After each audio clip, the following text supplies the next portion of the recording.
ஆனூர் பகுதியிலே அமைந்திருக்கின்ற அம்பலவான சுவாமி திருக்கோயில் என்பது 1000 ஆண்டுகளுக்கு மேற்பட்ட திருக்கோயில். இந்த திருக்கோயிலுக்கு கடைசியாக 117 ஆண்டுகளுக்கு முன்பு திருப்பணி மேற்கொள்ளப்பட்டு குடமுழுக்கு நடந்திருக்கின்றது. மாண்புமிகு தமிழக முதல்வருடைய ஆட்சி பொறுப்பேற்றவுடன் முதலாம் ஆண்டு 2021-22ஆம் ஆண்டு இது மாதிரியான தொன்மையான திருக்கோயிலுக்கு குடமுழுக்கு நடைபெறுவதற்கு போதிய அளவு வருமானம் இல்லாத திருக்கோயில்களுக்கு 6 கோடி ரூபாயை முதலில் ஒதுக்கினார். அதில் இந்த திருக்கோயில் திருப்பணிக்கு மேற்கொள்ளப்பட்டு 5 சபைகள் தான் பஞ்ச சபைகள் என்று சொல்லுவார்கள். 6வது சபையாக கரூர் சித்தரால் வர்ணிக்கப்பட்ட சபையான இந்த அம்பலவான திருக்கோயிலில் இன்றைக்கு குடமுழுக்கு நடைபெறுவது பெரும் மகிழ்ச்சியை தருகிறது. மாண்புமிகு தமிழக முதல்வர் பொறுப்பேற்ற பிறகு இதுபோன்ற 1000 ஆண்டுகளுக்கு மேற்பட்ட வருமானம் இல்லாத திருக்கோயில்களுக்கு குடமுழுக்கு நடத்திட வேண்டும் என்று 2022-23, 23-24, 24-25 ஆகிய 3 ஆண்டுகளில் 300 கோடி ரூபாயை ஆண்டுக்கு 100 கோடி என்று ஒதுக்கீடு செய்தார். அதோடு பக்தர்களுடைய உபயமாக சுமார் 142 கோடி பெறப்பட்டிருக்கின்றது. இதுவரையில் இந்த ஆட்சி பொறுப்பேற்ற பிறகு 1000 ஆண்டுகளுக்கு மேற்பட்ட திருக்கோயில்கள் இன்றோடு சேர்த்து 37 திருக்கோயில்கள் 1000 ஆண்டுகளுக்கு மேற்பட்ட திருக்கோயிலுடைய குடமுழுக்கு நடந்திருக்கின்றது. இன்றோடு மாண்புமிகு தமிழக முதல்வருடைய நல்லாசியோடு கேட்கின்ற நிதியெல்லாம் இந்து சமய அறநிலையத்துறைக்கு குறிப்பாக திருப்பணி குடமுழுக்குக்கு வழங்கி வருவதால் இன்றோடு சேர்த்து 2098 திருக்கோயில்களுக்கு குடமுழுக்கு நடந்தேறியிருக்கின்றது.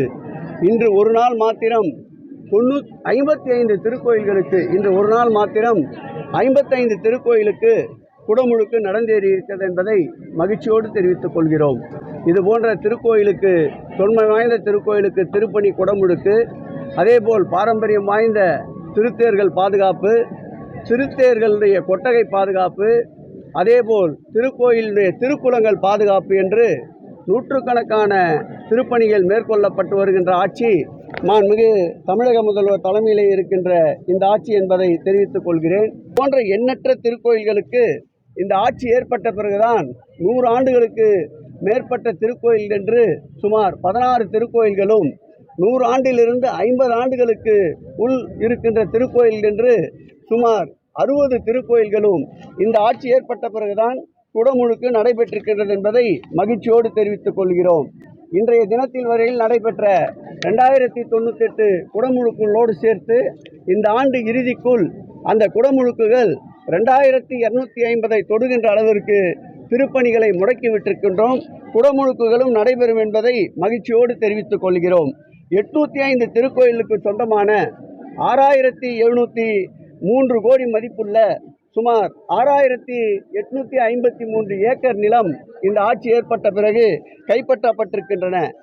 இதுவரையில் கிட்டத்தட்ட 1,01,191 எல்லை கற்கள் நடப்பட்டிருக்கின்றது என்பதையும், திருக்கோயிலுடைய நிலங்களை பாதுகாக்கின்ற முயற்சியாக இந்த ஆட்சி ஏற்பட்ட பிறகு இத்தனை பணிகளை மேற்கொண்டிருக்கின்றோம் என்பதை மகிழ்ச்சியோடு தெரிவித்துக் கொள்கிறோம். இந்த ஆட்சி ஏற்பட்ட பிறகுதான் 19 திருக்கோயில்களில் சுமார் 1530 கோடி ரூபாய் செலவில் பெருந்திட்ட வரைவு மேற்கொள்ளப்பட்டு திருச்செந்தூர், பழனி உட்பட பணிகள் நடைபெற்று வருகின்றன. இந்த ஆட்சி ஏற்பட்ட பிறகுதான் மருதமலையில் சுமார் 5 கோடியே 20 லட்சம் செலவில் தானியங்கி லிப்ட் அமைக்கப்பட்டு வருகின்றது. இது போன்ற எண்ணற்ற பணிகளை திராவிட மாடல் ஆட்சி, மாண்புமிகு தமிழக முதல்வர் ஆட்சியில்தான், திராவிட மாடல் ஆட்சியில் மாண்புமிகு தமிழக முதல்வர் ஆட்சிதான் இந்து சமய அறநிலையத்துறையின் வரலாற்றில் பொற்கால ஆட்சியாக கருதப்படும் என்பதை நான் மகிழ்ச்சியோடு தெரிவித்துக் கொண்டு, இந்த ஆட்சி ஏற்பட்ட பிறகு இந்து சமய அறநிலையத்துறையின் சார்பில் 5372.72 கோடி செலவில் சுமார் 20,252 பணிகள் மேற்கொள்ளப்பட்டு வருகின்றன. இந்த ஆட்சி ஏற்பட்ட பிறகுதான் மாநில வல்லுநர் குழுவால் சுமார் 9961 திருக்கோயில்களுடைய கட்டட திருப்பணி அனுமதிக்கு SLC எனப்படுகின்ற மாநில தொல்லியல் வல்லுநர் குழுவால் திருக்கோயில்களுக்கு அனுமதி வழங்கப்பட்டிருக்கின்றது என்பதை கூறிக்கொண்டு, மேலும் இந்த ஆட்சியினுடைய சாதனைகளை பட்டியலிடுவதென்றால் இந்த நாள் போதாது என்பதால் இதோடு இந்த ஆட்சி செய்திருக்கின்ற சாதனைகளின் தொடர் இன்னும் நடந்து கொண்டே இருக்கும். இது முடிவல்ல என்பதை மகிழ்ச்சியோடு தெரிவித்துக் கொள்கிறோம்.